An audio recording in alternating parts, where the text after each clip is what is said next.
Bismillahirrahmanirrahim. Assalamualaikum warahmatullahi wabarakatuh.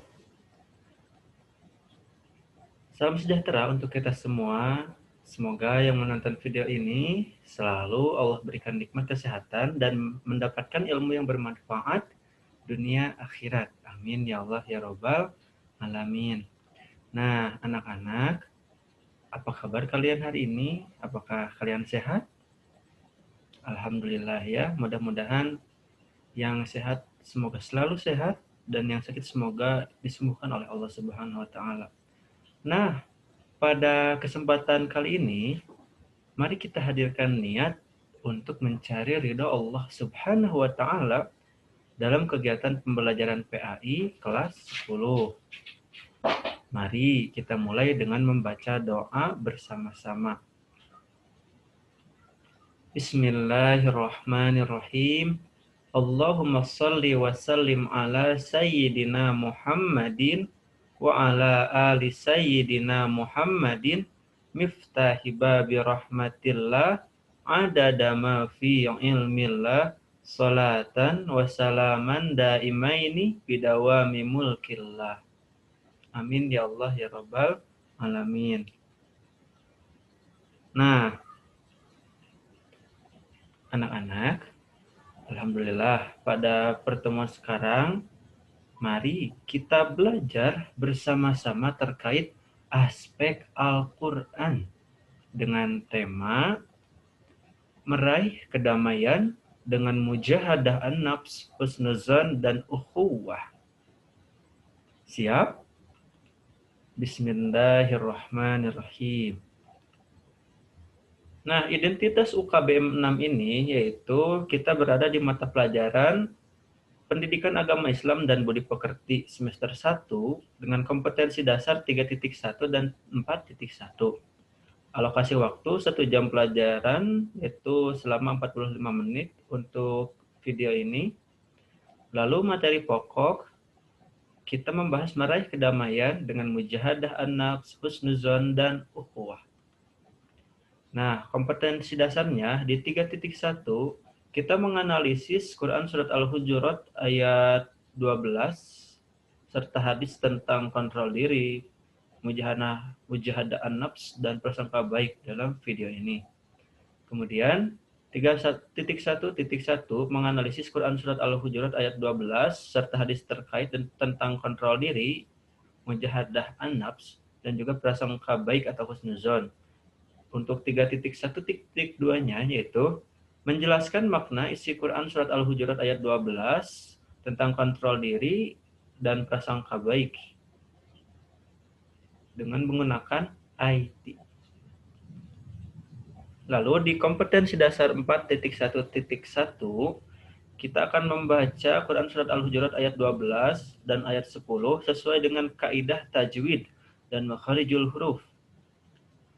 4.1.1 dan 1 untuk indikator pencapaian kompetensinya yaitu membaca Quran Surat Al-Hujurat ayat 10 dan 12 sesuai dengan kaidah tajwid dan makharijul huruf. Di 4.1.1.2 menyajikan model-model jenis cara membaca indah Al-Quran Surat Al-Hujurat ayat 12. Lalu di 4.1.2 mendemonstrasikan hafalan Al-Quran Surat Al-Hujurat ayat 10 dengan fasih dan lancar. Di 4.1.2 dan .1 untuk IPK-nya yaitu mendemonstrasikan hafalan Surat Al-Hujurat ayat 10. Di kompetensi dasar 4.1.3 kita akan menyajikan hubungan antara kualitas keimanan dengan kontrol diri, mujahadah an-nafs, dan juga husnuzon atau berprasangka baik sesuai dengan pesan Quran Surat Al-Hujurat ayat 12. Di 4.1.3.1 untuk IPK-nya, kita akan meneliti secara lebih mendalam pemahaman dan pembentukan perilaku berdasar Quran Surat Al-Hujurat ayat 12. Di 4.1.3.2-nya, kita akan menyajikan hubungan antara kualitas keimanan dengan kontrol diri, mujahadah an-nafs, dan juga berprasangka baik sesuai dengan Quran Surat Al-Hujurat ayat 12 serta hadis terkait. Nah, tujuan pembelajarannya Melalui pembelajaran menggunakan problem based learning ini, peserta didik alias kalian anak-anak dapat menganalisis Quran Surat Al-Hujurat ayat 10 dan 12 serta hadis tentang kontrol diri, mujahadah an-nafs, prasangka baik atau husnuzan, dan persaudaraan atau ukhuwah dari masalah kontekstual dan dapat menyelesaikan masalah kontekstual yang berkaitan dengan meraih kedamaian dengan mujahadah an-nafs, husnuzan, dan ukhuwah, sehingga peserta didik dapat menghayati dan mengamalkan ajaran-ajaran yang dianutnya, mengembangkan sikap jujur, peduli, dan bertanggung jawab, serta dapat mengembangkan kemampuan berpikir kritis, komunikasi, kolaborasi, kreativitas sesuai dengan tuntunan abad 21 atau C4 ya. Nah, materi pembelajarannya, secara faktual kita akan menunjukkan perilaku kontrol diri, mujahadah nafs, dan prasangka baik, husnuzon, sebagai implementasi dari Quran Surat Al-Hujurat ayat 12 serta hadis terkait. Lalu secara konseptual, kita akan menganalisis Quran Surat Al-Hujurat ayat 12 serta hadis terkait. Lalu di proseduralnya kita akan membahas tentang Quran Surat Al-Hujurat ayat 12, yaitu tentang berprasangka baik atau husnuzon dan juga kontrol diri. Nah, peta konsepnya itu pertama kita di bab ini akan membahas tentang infografis, tadabbur, wawasan Islami, dan juga penerapan karakter. Nah, petunjuk umumnya bagi kalian yang ingin membaca materinya secara lebih mendalam lagi, silahkan baca teks pembelajarannya, lihat buku Pendidikan Agama Islam dan Budi Pekerti terbitan Kementerian Agama kelas 10 halaman 1 sampai 22. Nah, mari anak-anak kita mulai kegiatan pembelajaran hari ini dengan membaca Al-Qur'an. Ayo kita membaca Al-Qur'an. Nah, aktivitas membaca Al-Qur'annya, bacalah Al-Quran Surat Al-Hujurat, yaitu surat ke-49, ayat 10 di bawah ini, bersama-sama dengan tartil selama 5-10 menit. Lalu perhatikan makhraj dan tajwidnya. Sudah siap? Nah, kalau sudah siap, mari kita mulai. A'udzu billahi minasy syaithanir rajim. Bismillahirrahmanirrahim. Innamal mu'minuna ikhwatun fa'aslihu baina akhawaykum wattaqullaha la'allakum turhamun. Shadaqallahul azim. Nah, mudah-mudahan meskipun kita membaca Al-Quran secara singkat ya, walaupun hanya satu ayat, hal ini dapat menjadikan pahala, keberkahan, dan kita mendapatkan keridhaan Allah Subhanahu wa Ta'ala dalam mencari ilmu dan mendapatkan ilmu yang bermanfaat dunia akhirat. Amin ya Allah ya Rabbal alamin.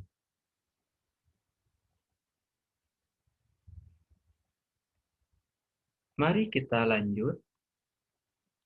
Nah, selanjutnya anak-anak ada infografis. Apa sih infografisnya?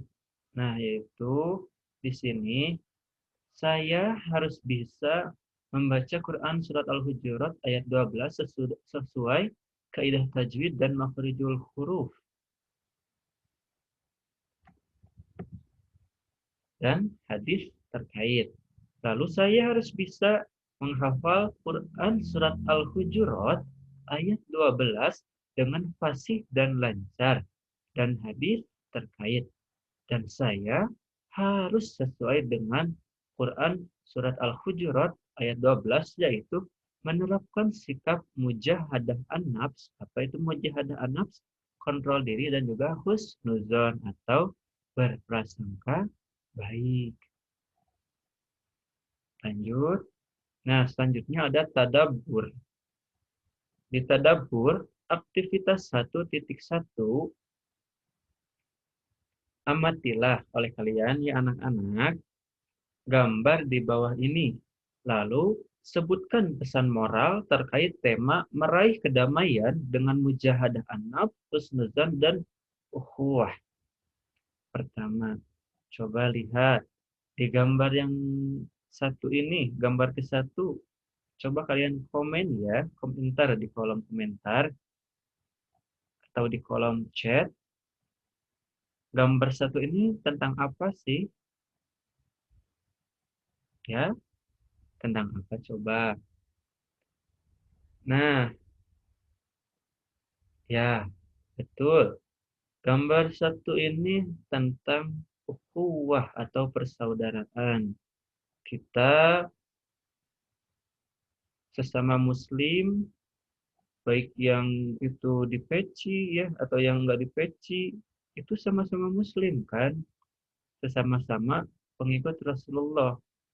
Jadi jangan sok-sokan, oh saya yang di peci lebih hebat. Atau saya yang enggak di peci juga hebat kok. Wah jangan merasa saling itu ya. Tapi kita harus bersaudara, bahu-membahu.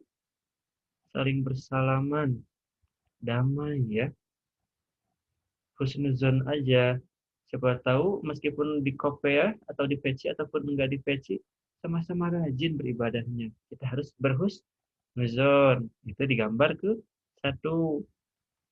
Lanjut ke gambar kedua. Ini tentang apa?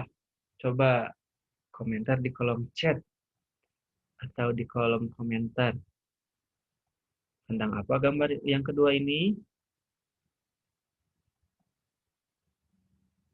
Ya, betul. Gambar yang kedua ini yaitu tentang mujahadah an-nafs atau kontrol diri. Ini ada 3 orang sekawan ya, 3 orang muslim. Yang pertama ada yang berwarna biru, lalu ada yang berwarna hijau. Mereka sedang saling apa? Ada yang bilang saling bermarah-marahan, ada yang bilang bertengkar. Ya, ada apa lagi? Sedang bertikai. Ya. Nah, lalu apa yang dilakukan si kuning ini? Orang yang berbaju kuning ini? Nah, ya betul. Orang yang berbaju kuning ini sedang melerai, menghentikan pertikaian. Supaya apa? Supaya kedua orang ini bisa mengontrol diri. Jangan sampai merugikan diri masing-masing ya. Bisa jadi dari perkataan, dari lisannya atau perbuatannya. Jangan sampai merugikan diri sendiri dan orang lain. Sehingga dipisahkan oleh baju yang berwarna kuning ini. Nah, lanjut ke gambar ketiga. Ada apa di gambar yang ketiga?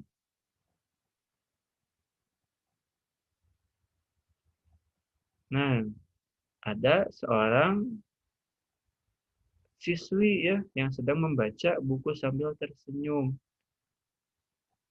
Ada yang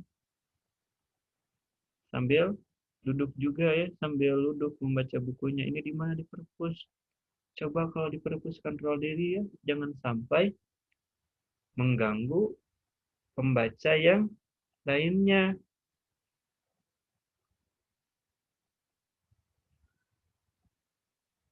Nah, lanjut ya ke aktivitas tadabbur 1.2. Di aktivitas kedua ini, bacalah uraian berikut ini. Kemudian berikan tanggapan terkait pengalamanmu yang paling menarik terkait dengan menahan marah, persahabatan, dan berpikir positif. Judulnya, Setan adalah musuh yang nyata bagi manusia. Al-Quran menegaskan bahwa setan adalah musuh yang nyata bagi manusia. Setan selalu menggoda manusia agar terjerumus ke dalam perbuatan dosa hingga masuk ke neraka. Kita harus berlindung kepada Allah Subhanahu wa taala dari godaan setan, yakni dengan membaca ta'awuz. Apa itu ta'awuz? Coba ada yang bisa membaca? Ta'awuz seperti apa? A'udzu billahi minasyaitonir rajim. Aku berlindung diri kepada Allah Subhanahu wa taala dari godaan setan yang terkutuk. Nah, selain setan, manusia juga digoda oleh nafsu ammarah untuk melakukan perbuatan melanggar syariat Allah Subhanahu wa taala. Seseorang yang perilakunya dikendalikan oleh nafsu ammarah akan hidup sengsara di dunia dan akhirat. Oleh karena itu, sangat penting bagi orang yang beriman untuk mengendalikan dan menahan hawa nafsu supaya hidupnya diridhoi Allah Subhanahu wa taala. Nah, perilaku perilaku kontrol diri atau mujahadah an-nafs akan menjadikan seseorang hidup damai di masyarakat. Kedamaian di masyarakat akan semakin kokoh jika dibarengi dengan sikap selalu bersangka baik atau husnuzon kepada sesama, serta menjaga semangat persaudaraan atau ukhuwah. Tentunya, setiap orang ingin hidup berdampingan secara damai. Sebagai makhluk sosial, manusia akan selalu membutuhkan orang lain. Oleh karena itu, perilaku mulia ini perlu dijaga dengan sebaik-baiknya demi meraih kedamaian hidup di masyarakat. Nah, jadi kita harus bisa mengontrol diri ya anak-anak supaya bisa hidup damai di masyarakat ini. Terjalin kehidupan yang harmonis.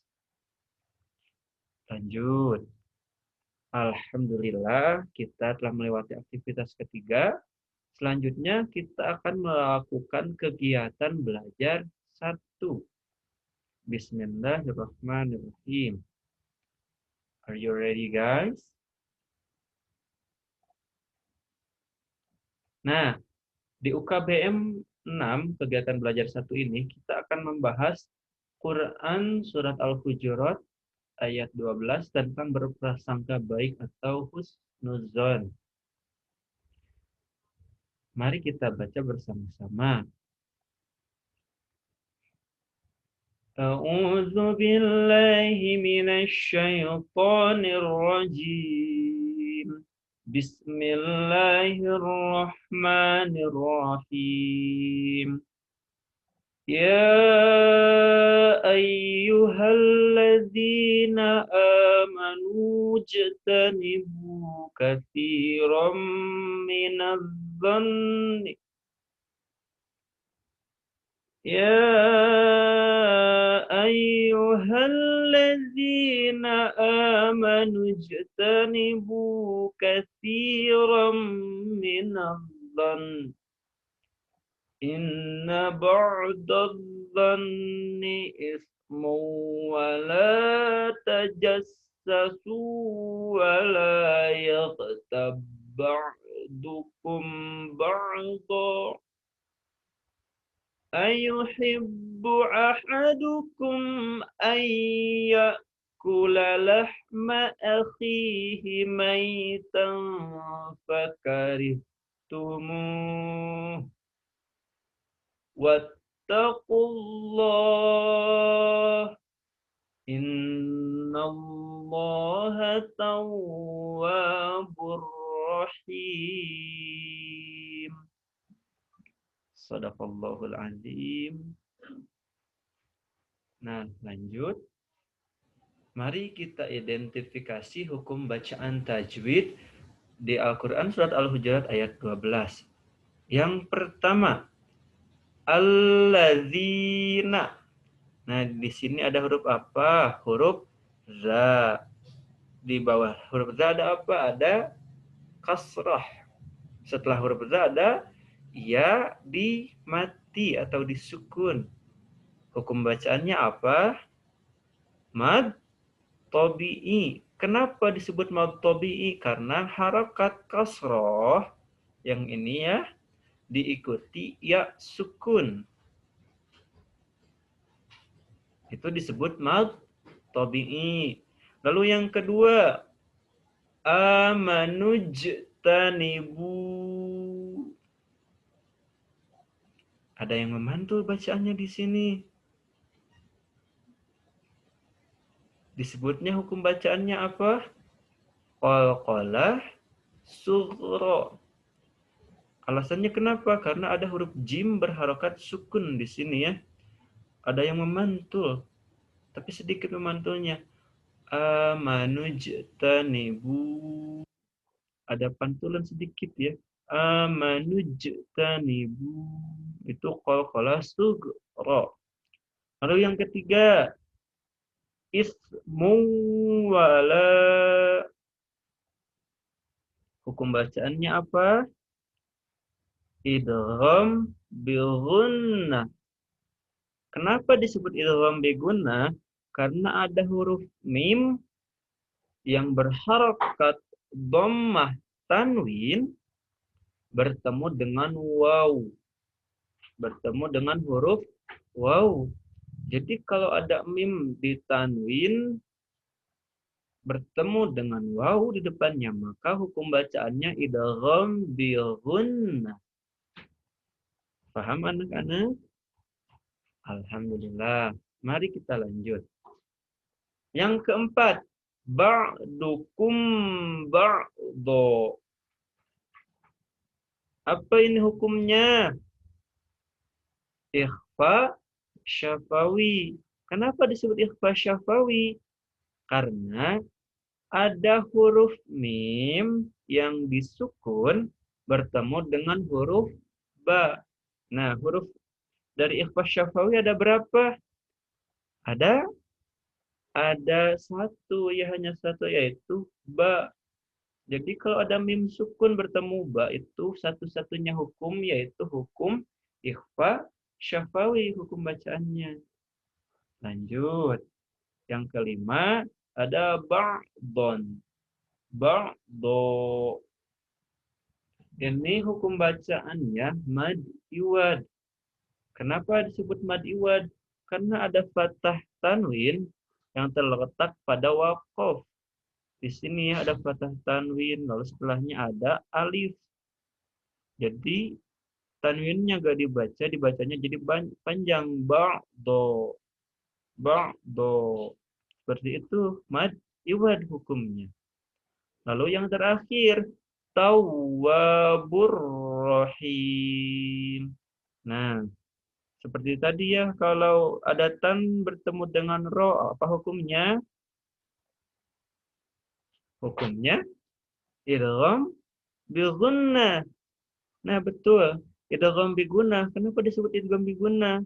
Karena ada huruf ba yang berharokat dhammah tanwin bertemu dengan huruf ra. Seperti itu ya. Ada apa? Ada huruf ba berharokat dhammah tanwin bertemu dengan huruf ra. Dibacanya tawwabur. Jadi idgham itu hukum tanwinnya dihilangkan, dimasukkan kemana? Ke ro ya, dileburkan. Jadi tawwabur, bukan tawwabun rohim, tapi tawwabur rohim. Paham anak-anak? Alhamdulillah. Mari kita lanjut. C. Mengidentifikasi hukum bacaan tajwid. Quran Surat Al-Hujurat ayat 12. Yang pertama, ya ayyuha, artinya wahai. Oh ini salah ya, bukan mengidentifikasi pembacaan, tapi maksudnya arti perkata, mengartikan perkata. Mohon maaf ya, salah tulisannya di sini. Kita akan mengartikan perkata. Yang pertama, ya ayyuha, yang artinya wahai. Lalu allazina, artinya orang-orang yang amanu, mereka beriman. ijtanibu, jauhilah, katsiron, kebanyakan, katsiro, kebanyakan, mina, dari, az-zanni, prasangka, inna, sesungguhnya, ba'do, sebagian, az-zanni, prasangka, ismun, dosa, wala, wa, dan la, jangan, tajassasu, kalian mengintai, mencari kesalahan,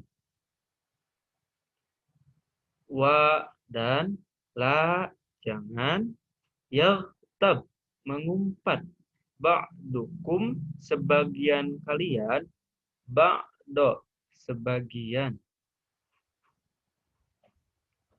ayuhibbu, apakah menyukai, ahadukum, salah seorang di antara kalian, an, bahwa, yakulu, memakan, lahma, daging, akhihi, saudaranya, maitan, bangkai atau mati, yang sudah mati artinya. Fakarih tumuhu, maka kalian benci atau jijik padanya. Apakah kalian benci kepadanya? Fakarih tumuh, maka kalian benci kepadanya. Wattaqu, dan bertakwalah, Allah, kepada Allah. Inna, sesungguhnya, Allah, Allah, tawwabun, maha penerima taubat, rahimun, maha penyayang. Alhamdulillah. Lah, sekarang kita lanjutkan untuk menerjemahkan ayatnya. Terjemahannya yaitu, kalau tadi arti perkata, sekarang secara keseluruhan. Wahai orang-orang yang beriman, jauhilah kebanyakan dari prasangka, karena sesungguhnya sebagian prasangka itu dosa. Dan janganlah kamu mencari-cari kesalahan orang lain, dan janganlah ada di antara kamu yang menggunjing sebagian yang lain. Apakah ada di antara kamu yang suka memakan daging saudaranya yang sudah mati? Tentu kamu merasa jijik, dan bertakwalah kepada Allah. Sesungguhnya Allah Maha Penerima Taubat, Maha Penyayang. Nah, lanjut ke asbabun nuzulnya. Diriwayatkan dari Ibnu Munzir yang bersumber dari Ibnu Jurayj bahwa ayat ini turun berkenaan dengan Salman Al-Farisi yang biasa selesai makan suka tidur sambil mendengkur. Pada waktu itu ada orang yang menggunjing perbuatannya. Maka turunlah ayat ini yang melarang seseorang mengumpat dan membicarakan aib orang lain. Begitu anak-anak. Nah, lalu mari kita menelaah tafsir Quran Surat Al-Hujurat ayat 12. Dalam ayat ini terkandung pertama, larangan untuk berprasangka buruk atau su'uzan. Yang kedua, larangan untuk berbuat tajassus atau mencari-cari kesalahan orang lain. Dan yang ketiga, larangan untuk ghibah atau menggunjing orang. Coba dari ketiga hal ini, ada yang suka melakukan enggak? Ada yang pernah melakukannya? Coba jawab dalam hati masing-masing ya. Kalau masih melakukan hal ini, mudah-mudahan selanjutnya di hari-hari berikutnya, di menit-menit berikutnya dalam hidup kita, kita dijauhkan dari ketiga hal ini. Kita diperintahkan untuk berintrospeksi diri terhadap kekurangan pribadi agar kita memperbaiki kekurangan dan kesalahan pribadi, serta menjauhi prasangka buruk dan mencari-cari kesalahan orang lain. Tadi juga kan disebutkan, ayuhibbu ahadakum ayyakula lahma akhihi maitan fakarihtumu. Apakah kalian suka melihat seseorang yang memakan daging bangkai saudaranya sendiri? Tentu saja kalian akan merasa jijik. Ih, kok suka bangkai ya?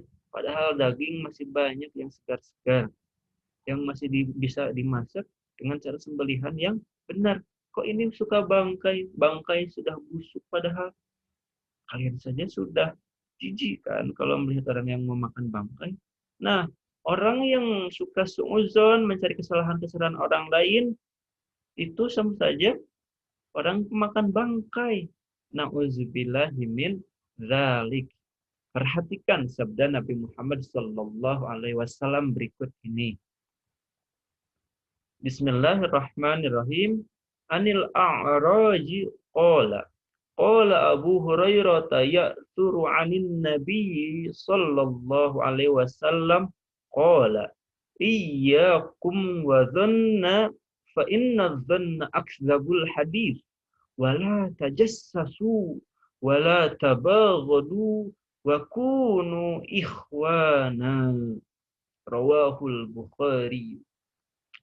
Dari Al-A'raj ia berkata, Abu Hurairah berkata, satu warisan dari Nabi Muhammad sallallahu alaihi wasallam, satu warisan. Apa itu? Beliau bersabda, jauhilah oleh kalian prasangka. Jauhi, jauhi prasangka. Sebab apa? Sebab prasangka itu adalah ungkapan yang paling dusta. Dan janganlah kalian mencari-cari aib orang lain. Jangan pula kalian saling menebar kebencian. Dan jadilah kalian orang-orang yang bersaudara. Itu sabda Nabi Muhammad sallallahu alaihi wasallam. Rasulullah sallallahu alaihi wasallam menjelaskan, apa itu ghibah? An Abi Hurairah anna Rasulullah sallallahu alaihi wasallam qala atadruni mal ghibah? Qalu Allah wa rasuluhu a'lam. Qala dzikruka akhaka bima yakrah. Faqila afara'aita in kana fi akhi ma aqulu? Qala in kana fihi ma taqulu faqad tabtah wa illam yakun fihi ma taqulu faqad bahattah. Rawahu Muslim. Dari Abu Hurairah radhiyallahu anhu bahwasannya Rasulullah sallallahu alaihi wasallam bersabda, tahukah kalian apa ghibah itu? Apa ghibah? Sahabat menjawab, Allah dan Rasulnya yang lebih mengetahui. Nabi Shallallahu Alaihi Wasallam berkata, yaitu engkau menyebutkan sesuatu yang tidak disukai oleh saudaramu. Gibah adalah engkau menyebutkan sesuatu yang tidak disukai oleh saudaramu. Nabi Shallallahu Alaihi Wasallam ditanya, bagaimana pendapat Anda jika itu memang benar? Apa adanya? Nabi Shallallahu Alaihi Wasallam menjawab, kalau memang sebenarnya berarti engkau telah menggibahinya. Tetapi jika yang engkau sebutkan itu tidak benar, maka berarti engkau telah berdusta atasnya. Nah, jadi anak-anak, kandungan dari hadis tersebut dapat kita simpulkan bahwa ghibah atau membicarakan orang lain, aib orang lain sangat berbahaya dan bisa menjadi fitnah. Apa itu fitnah? Fitnah itu menyampaikan berita palsu atau hoax atau berita salah tidak sesuai dengan kenyataan. Dan perbuatan fitnah itu lebih kejam dari pembunuhan. Sekali lagi, perbuatan fitnah itu lebih kejam dari pembunuhan karena apa? Fitnah itu bisa membunuh karakter seseorang. Misalkan anak yang baik, oh si A itu bla bla bla bla bla. Tiba-tiba kita membicarakan, oh enggak, si A itu B, B, B, B, B, B. Kemudian si C-nya, wah betul, si A itu B, B, B. Iya, padahal si A itu kelakuannya A misalnya. Itu kan membunuh karakter seseorang. Bisa jadi ketika orang tersebut difitnah, bagaimana kalau orang yang kita fitnah itu sampai frustasi, kemudian bunuh diri. Nah, maksud fitnah lebih kejam dari pembunuhan karena apa? Fitnah itu sendiri bisa membunuh seseorang secara perlahan, menyakitinya secara perlahan, mengalami gangguan mental sehingga dia depresi atau ingin membunuh diri. Sama saja fitnah itu menghantarkan seseorang untuk bunuh diri. Na'udzubillahi min dzalik. Nah, lanjut anak-anak. Kita akan membahas tentang kontrol diri dan jihad melawan hawa nafsu. Apa itu hawa nafsu? Hawa nafsu yaitu berarti memiliki kecenderungan untuk mencari berbagai macam kesenangan dengan tidak memperdulikan aturan agama. Kecenderungan mencari kesenangan dengan tidak memperdulikan aturan agama. Itu hawa nafsu. Kita perlu jihad melawan hawa nafsu karena ini kata Rasulullah Sallallahu Alaihi Wasallam merupakan jihad yang besar, jihad yang besar.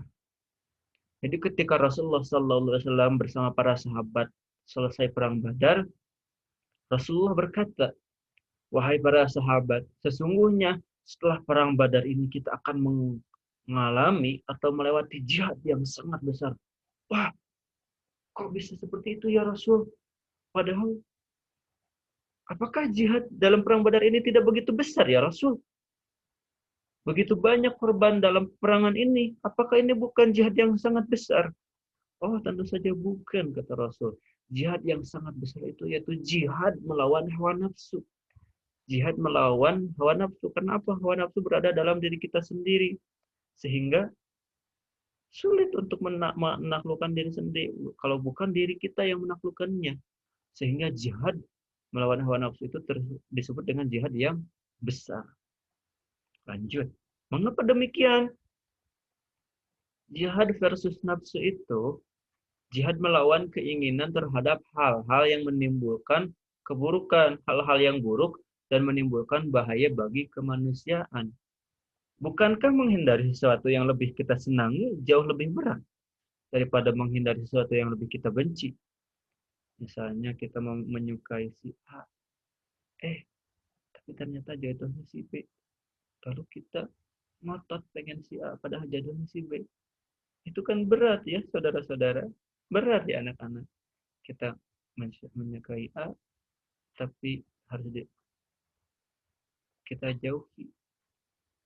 Atau kita menyukai game PUBG, menyukai game A, B, C, D, menyukai misalnya K-pop, drakor. Itu kan untuk menjauhinya bagi yang sudah suka berat ya. Itu jihad melawan hawa nafsu ya. Menghindari drakor, menghindari K-pop, musik-musiknya, film-film itu jihad. Mudah-mudahan yang masih menonton hal-hal yang enggak berfaedah, semoga disadarkan oleh Allah Subhanahu wa Ta'ala. Amin ya Allah ya Rabbal Alamin. Nah, selanjutnya kita akan membahas tentang husnuzan atau berprasangka baik. Pertama, husnuzan kepada Allah Subhanahu wa Ta'ala. Kedua, kepada orang lain. Dan ketiga, kepada diri sendiri. Berprasangka baik atau husnuzon kepada Allah yaitu bahwa Allah Subhanahu wa taala memiliki sifat maha sempurna, maha kuasa atas segala sesuatu dan maha pengasih dan penyayang kepada semua ciptaannya. Rasulullah Shallallahu alaihi wasallam bersabda dari Abu Hurairah radhiyallahu anhu berkata bahwa Rasulullah Shallallahu alaihi wasallam bersabda, Allah taala berfirman, aku sesuai prasangka hambaku. Ana inda dhanni abdi bi. Aku bersamanya ketika mengingatku. Tiga, jika ia mengingatku sendirian saat sendirian, aku akan mengingatnya dalam diriku. Jika ia mengingatku di dalam satu kumpulan, aku akan mengingatnya di dalam kumpulan yang lebih daripada itu, yaitu kumpulan para malaikat, ya, kumpulan ahli langit. Jadi kita harus berprasangka baik. Hadis muttafaqun alaih. Nah, mengapa seorang muslim harus atau wajib berprasangka baik kepada Allah Subhanahu wa taala? Kenapa seperti itu? Dikarenakan ada keterbatasan pada manusia. Manusia hanya mengetahui segala sesuatu yang tersurat dari yang nampak secara realita. Sementara yang tersirat dari rahasia-rahasia Allah Subhanahu wa taala, manusia tidak memiliki pengetahuannya. Itulah kenapa kita harus berhusnuzon kepada Allah. Bisa jadi apa yang Allah katakan itu lebih baik daripada apa yang kita inginkan. Apa yang Allah beri lebih baik daripada yang kita minta.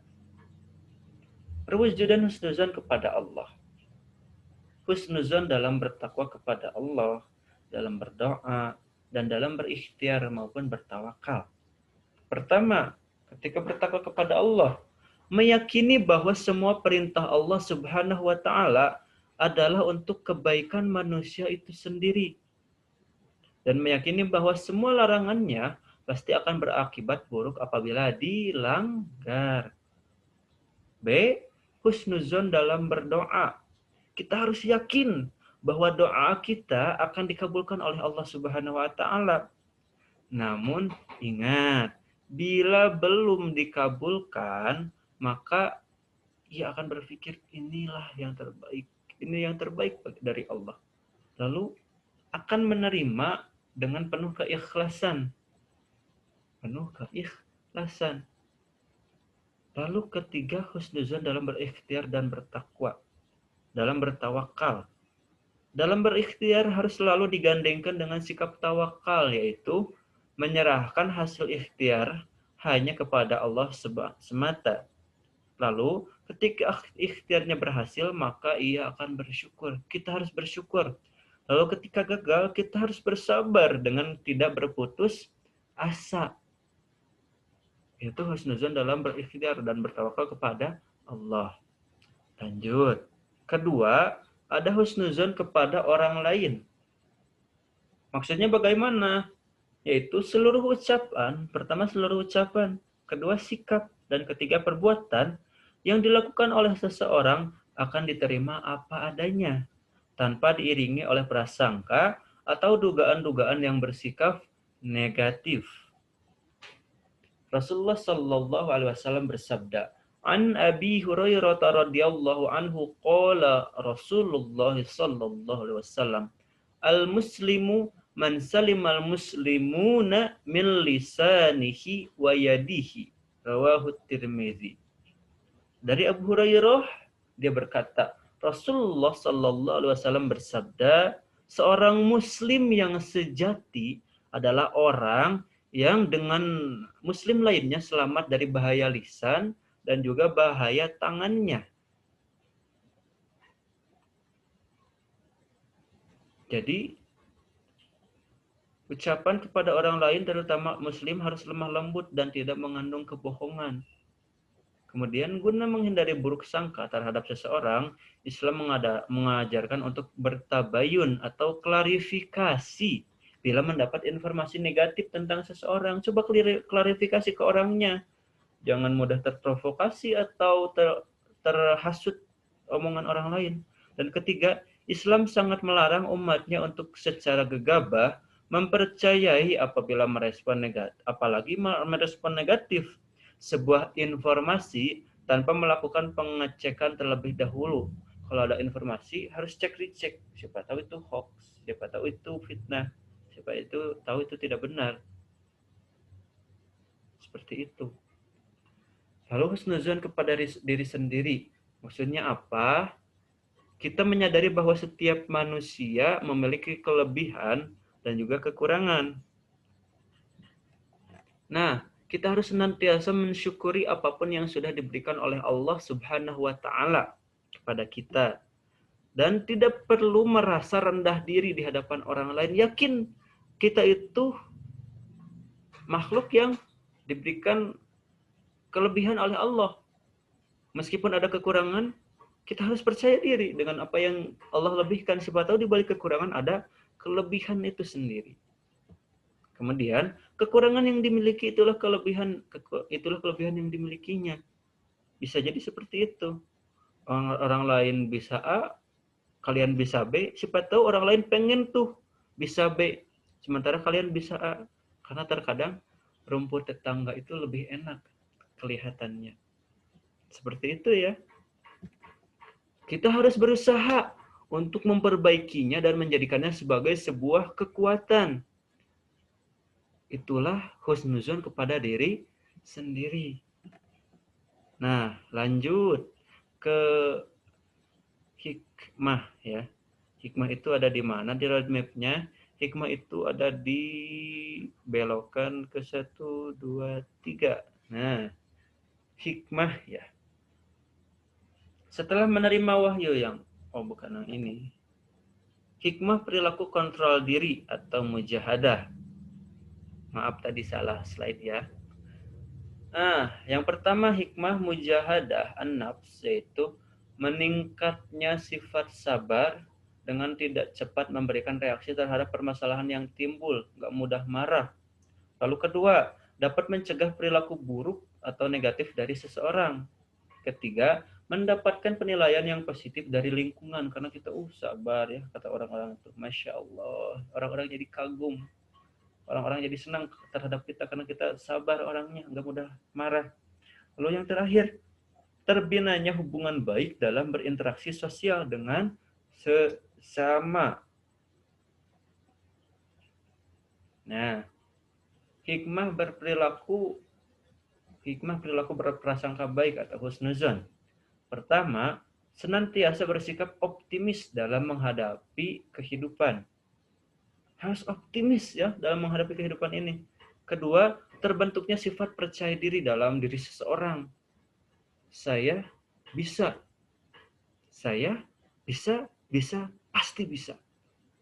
Lalu ketiga, gigih, ulet, tangguh dalam melakukan ikhtiarnya. Yang keempat, tidak mudah berputus asa ketika menghadapi kegagalan. Kegagalan dianggap sebagai batu loncatan. Batu loncatan untuk menghadapi tantangan selanjutnya. Dan kelima, ridho terhadap takdir Allah Subhanahu wa taala. Itu hikmah dari husnuzon. Jadi kita harus senantiasa bisa mengontrol diri dengan bersabar. Lalu berhusnuzon. Husnuzon kepada Allah Subhanahu wa taala, kepada orang lain dan terutama kepada diri kita sendiri. Percaya diri bahwa kita adalah makhluk terbaik yang diciptakan Allah, yang dimiliki atau dikaruniai segudang kelebihan oleh Allah Subhanahu wa taala. Alhamdulillahirabbil alamin. Sehingga kita harus senantiasa menjadi insan terbaik di mata Allah, terutama dalam ketakwaan kepada Allah Subhanahu wa taala. Nah, hikmah kontrol diri. Ini penerapan sifat ya. Di mana penerapan sifat itu di yang terakhir ya, di jalan yang lurus ini. Ada penerapan karakter atau penerapan sikap. Menerapkan perilaku kontrol diri dan prasangka baik untuk meraih hidup bahagia. Kontrol diri yaitu menghindari dan menjauhi perbuatan dosa dan maksiat. Mengarahkan seluruh aktivitas hidup untuk meraih ridho Allah Subhanahu wa taala. Ketiga, menahan dan mengendalikan hawa nafsu. Dan keempat, memperbanyak dan membiasakan zikir kepada Allah Subhanahu wa taala atau zikrullah. Lalu husnuzan kepada Allah Subhanahu wa taala. Kita harus senantiasa bersikap tawakal, sabar, dan ikhlas atas semua cobaan dan ujian dari Allah Subhanahu wa taala yang diberikan oleh Allah Subhanahu wa taala. Sabar sabar, dan manusia mah tempatnya harus bersabar. Ikhlas. Pertama tawakal, kedua sabar, dan ketiga ikhlas. Puncak dari ketika kita menghadapi ujian adalah ikhlas menghadapi ujian tersebut. Lalu selalu mensyukuri nikmat dari Allah Subhanahu wa taala. Sekecil apapun nikmat itu harus disyukuri, karena apa? La in syakartum la azidannakum wa la in kafartum inna azabi lasyadid. Apabila kita bersyukur, Allah akan menambah kenikmatannya. Apabila kita kufur, maka azab Allah akan sangat pedih bagi kita. Dan yang terakhir, kita harus selalu yakin bahwa Allah Subhanahu wa taala akan senantiasa memberi yang terbaik bagi hambanya. Allah gak mungkin memberi yang kurang, yang buruk. Karena apa? Allah Maha Kuasa atas segala sesuatu. Jadi apapun yang diberikan oleh Allah, itulah yang terbaik bagi kita. Husnuzan kepada Allah. Supaya kita menjadi insan mulia, insan yang bertakwa di sisi Allah Subhanahu wa taala. Husnuzan kepada orang lain. Melihat sisi baiknya dari orang lain. Kita ditunjukkan dengan rasa senang dan berpikir positif. Kemudian selalu memaafkan kesalahan yang dilakukan oleh orang-orang lain terhadap diri kita. Terapkan ya dalam diri kita itu, selalu memaafkan perilaku orang lain. Karena apa? Rasulullah SAW mengatakan bahwa ada salah seorang sahabat yang dia enggak banyak ibadah sunnahnya. Dia hanya melaksanakan ibadah yang wajib saja. Tapi dia, kata Rasulullah, ahlul jannah. Orang yang akan menghuni surga. Sahabat kaget. Ya Rasul, kenapa dia menjadi orang penghuni surga? Kata Rasulullah, karena dia selalu memaafkan orang lain setiap dia mau tidur. Jadi sebelum tidur dia memaafkan setiap kesalahan orang yang diperbuat kepada dirinya. Lalu yang ketiga, bersikap hormat pada orang lain tanpa ada curiga, dengki, dan perasaan tidak senang tanpa alasan yang jelas. Lalu keempat, selalu mengingat kebaikan-kebaikan yang pernah dilakukan oleh seseorang. Dan kelima, melupakan kesalahan yang dilakukan orang lain terhadap dirinya. Misalnya kan di jalan lagi hujan ya, lalu kita lewat di jalan itu, tiba-tiba ada mobil, cerat. Waduh, air dari mobil ya, di jalan itu dari ban mobil muncrat ke arah kita. Dasar nih orang nggak hati-hati ya. Kan saya lagi berjalan kok dia nggak lihat. Misalnya, sabar akhi, sabar. Siapa tahu orang yang di mobil itu nggak melihat ada lubang. Siapa tahu dia lagi buru-buru, karena cipratan air ke kita sabar. Siapa tahu dia lagi membawa apa di mobilnya, rusuh, gitu kan? Berprasangka positif saja, maafkan kesalahannya. Semoga dia sampai dengan selamat ke tempat tujuan, daripada kita mendoakan tidak baik ketika terkena penceratan air banjir ya, seperti itu. Lalu husnuzan kepada diri sendiri, yakin bahwa diri kita mampu melakukan segala sesuatu tanpa bantuan orang lain. Yakin dulu. Yang pertama harus yakin ya bahwa kita mampu. Kedua, selalu yakin dapat menyelesaikan semua tantangan, masalah dalam hidup dan tidak mudah putus asa bila menemui kesulitan atau kegagalan. Yakin bahwa masalah yang datang itu kecil dibandingkan rahmat Allah. Masalah yang datang itu kecil sekali dibandingkan rahmat Allah. Kita selalu berdoa kepada Allah supaya bisa melewati ujian tersebut. Karena apa? Allah tidak akan mengirimkan ujian kepada seseorang, melainkan Allah mengetahui bahwa dia akan melewati ujian tersebut, akan mampu melaksanakan ujian tersebut. Dan ketiga, berusaha sekuat tenaga untuk mencapai semua keinginan dengan kerja cerdas, kerja ikhlas, dan kerja tuntas penuh dengan inisiatif untuk meraih cita-cita setinggi langit. Kerja ikhlas, kerja cerdas, dan kerja tuntas ya. Semangat anak-anak, semangat dong. Alhamdulillah, materi kali ini sudah selesai ya anak-anak. Nah, tugas untuk kalian yaitu baca dan hafalkan Quran Surat Al-Hujurat ayat 12. Kemudian buat video hafalannya. Untuk tugasnya nanti apakah harus dikirimkan ke email ya, fahmismansa20@gmail.com atau kemana, nanti akan Bapak jelaskan kembali di grup WhatsApp masing-masing kelas ya. Jadi mohon tunggu instruksi selanjutnya di grup WhatsApp. Nah, mudah-mudahan pembelajaran kali ini mendapatkan ilmu yang bermanfaat dan kita bisa melaksanakan segala pembelajaran hari ini ya, dijadikan ilmu yang bermanfaat dan dapat kita praktekkan dalam kehidupan sehari-hari ya.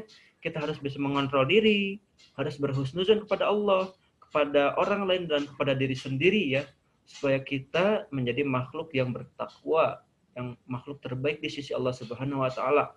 Yakin kepada Allah, jangan seuzon kepada orang lain, percaya diri. Sekian, terima kasih atas perhatiannya dalam pembelajaran kali ini. Mohon maaf apabila ada kesalahan apapun itu dalam pembelajaran kali ini, saya mohon maaf. Dan segala kelebihan itu adalah atas takdir Allah Subhanahu wa taala.